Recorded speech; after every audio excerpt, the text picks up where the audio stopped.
क्योंकि आइंदा माह बांग्लादेश की टीम पाकिस्तान आ रही है, फिर अक्टूबर में इंग्लैंड की क्रिकेट टीम को 3 टेस्ट मैचेस खेलने के लिए पाकिस्तान आना है। तो इस हवाले से बड़ी अहम पेशरफ मुतवक्के, सबकी नज़रें आईसीसी के इस 4 रोज़ा इजलास पर मरकूज है। 19 जुलाई से 22 जुलाई तक ये इजलास होगा और इजलास के अख्तिताम पर आईसीसी की जानिब से एलामिया भी जारी किया जाएगा। बिस्मिल्लाहिर्रहमानिर्रहीम, अस्सलाम वालेकुम। अपने यूट्यूब चैनल MIB स्पोर्ट्स पर मैं हूं मिर्ज़ा इकबाल बेग। आईसीसी का इजलास कल से श्रीलंका के दारुल हुकूमत कोलंबो में शुरू हो रहा है और चूंकि ये आईसीसी की एनुअल जनरल कॉन्फ्रेंस है, तो बाद लोगों का ये कहना है कि इस इजलास में अगरचे एजेंडे में आईसीसी चैंपियंस ट्रॉफी शामिल नहीं है, लेकिन इस इजलास के एजेंडे में 5 लाइनों पर मुश्तमिल एक चीज़ जो लिखी गई हो ये है, प्लान बी के तहत किसी और जगह पर भी बजट के हवाले से बात हो सकती है। और यानी कि इसका मतलब ये हुआ कि प्लान ए तो वही है कि पाकिस्तान में चैंपियंस ट्रॉफी क्रिकेट टूर्नामेंट जो है वो पूरे का पूरा खेला जाएगा, लेकिन इसमें एक बात ये भी लिखी गई कि प्लान बी, और चूंकि बजट मंजूर होगा आईसीसी के इस इजलास में चैंपियंस ट्रॉफी के लिए, तो उस पर भी बात होगी।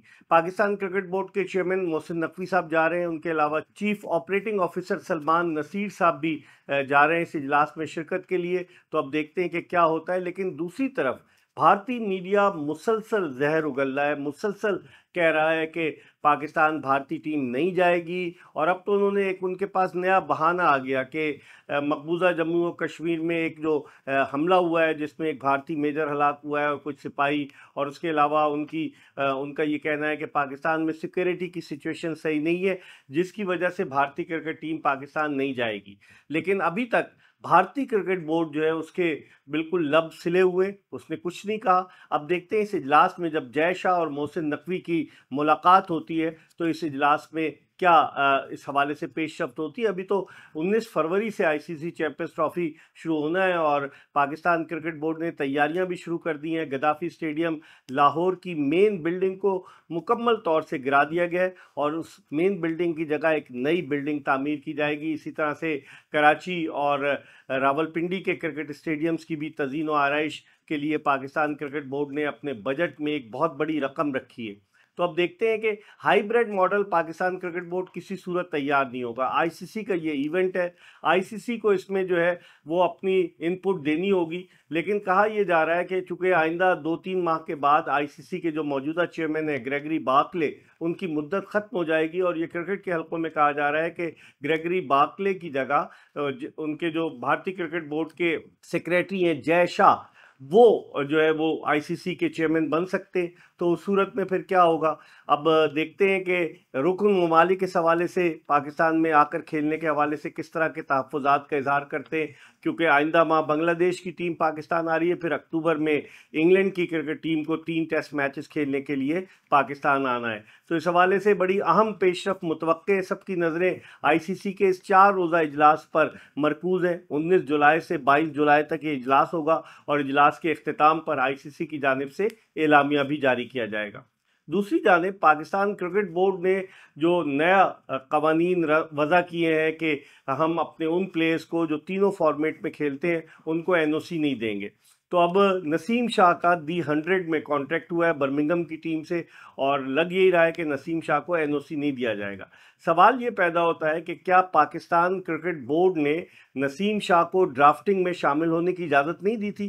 क्या उस वक्त पीसीबी के जो डायरेक्टर इंटरनेशनल उस्मान वाला, उनके जहन में नहीं था कि पाकिस्तान की सीरीज़ जो है अगस्त में बांग्लादेश से, सितंबर में अक्टूबर में जो है वो इंग्लैंड से है? उस वक्त क्यों पाकिस्तान क्रिकेट बोर्ड ने उनको इजाज़त दी कि उनको ड्राफ्टिंग में शामिल किया जाए? वरना ऐसे तो कोई भी नहीं, जब तक आपके पास इजाज़त नहीं होगी, जब तक आपका क्रिकेट बोर्ड आपको परमिशन नहीं देगा, आप कैसे ड्राफ्टिंग में शामिल हो सकते हैं? और खिलाड़ी भी नहीं शामिल होना चाहेगा। तो अब पाकिस्तान को जो सुबकी का सामना करना पड़ेगा कि अगर पाकिस्तान ने इजाज़त नहीं दी, एनओसी नहीं दिया, तो फिर क्या होगा ये भी देखना होगा। और ये कहा जा रहा है कि जो कनाडा में ग्लोबल T20 लीग हो रही है उसके हवाले से भी शायद खिलाड़ियों को एनओसी ना दिया जाए। इसी महीने के आखिर में हो रही है ग्लोबल T20 लीग और उसके अलावा जो दी 100 हो रहा है उसमें भी। तो अब पाकिस्तान क्रिकेट बोर्ड और खिलाड़ियों के दरमियान जो बातचीत होगी वो क्या होगी? वजह यह है कि पाकिस्तान में कोई क्रिकेटर्स की एसोसिएशन नहीं है, जिस तरह दीगर ममालिक में, ऑस्ट्रेलिया में तो है ही फीका, इंटरनेशनल क्रिकेट एसोसिएशन। तो अब क्या स्टैंस लेते हैं खिलाड़ी, ये भी देखना होगा।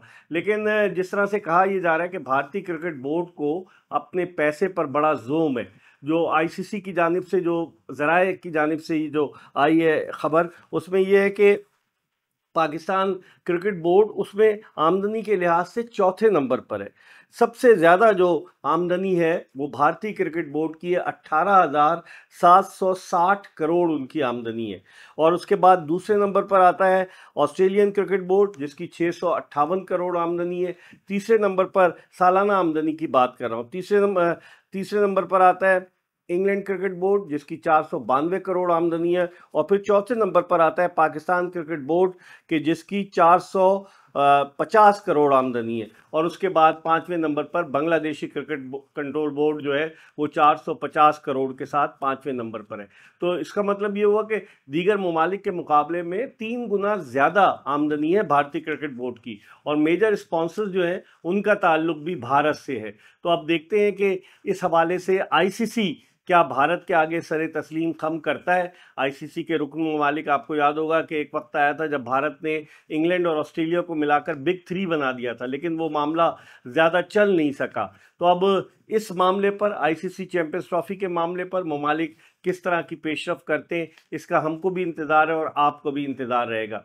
दूसरी तरफ अगर आप देखें कि पाकिस्तान क्रिकेट बोर्ड में इनस्टेबिलिटी है। अगर आप देखें कि 1999 से लेकर अब तक 16 चेयरमैन पाकिस्तान क्रिकेट बोर्ड के आ चुके हैं। ये 25वां साल है, 25 साल में 16 चेयरमैन जो है वो आ चुके हैं। उसके अलावा 1999 से लेकर अब तक पाकिस्तान क्रिकेट में 17 कैप्टन आ चुके हैं। और इसी तरीके से 1992 से लेकर अब तक पाकिस्तान क्रिकेट में 27 कोचेज आ चुके हैं। तो आप अंदाज़ा लगाएं कि इनस्टेबिलिटी नहीं है।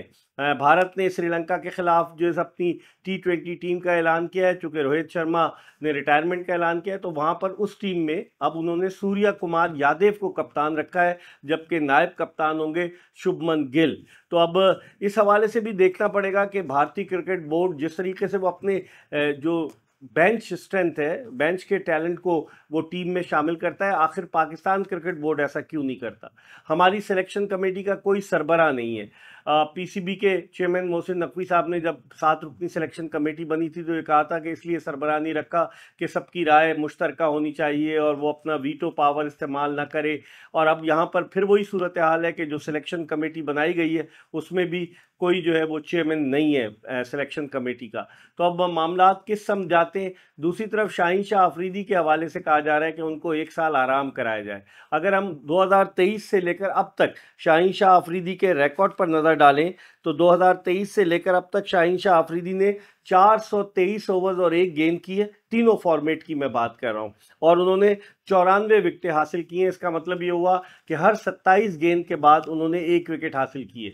अब क्या पाकिस्तान क्रिकेट बोर्ड ये बहाना बना करके, बाबर आजम ने अपनी रिपोर्ट पे जो जिक्र किया है कि शाहीन शाह अफरीदी जो थे वो अलग अलग थे और उन्होंने अपना ग्रुप बना लिया था इफ्तिखार अहमद और उनके अलावा इमाद वसीम के साथ, तो इस पर क्या पाकिस्तान क्रिकेट बोर्ड करेगा। बज़ाहिर तो ये लग रहा है कि अभी इजलास हो जाए आईसीसी का, उसके बाद जब चेयरमैन मोहसिन नकवी साहब पाकिस्तान आते हैं तो उसके हवाले से कोई ना कोई बात होनी चाहिए। मैं अपनी पिछली वीलॉग्स में भी ये कह चुका हूँ कि अगर कोई चीज़ है तो रिपोर्ट मंजर आम पर लाई जाए ना, रिपोर्ट मंजर आम पर नहीं लाई जाएगी तो फिर यही हाल होगा। अब देखते हैं कि आइंदा आने वाले दिनों में पाकिस्तान क्रिकेट किस समझ जाती है। हम आपको आगाह करते रहेंगे। देखते रहिए MIB स्पोर्ट्स।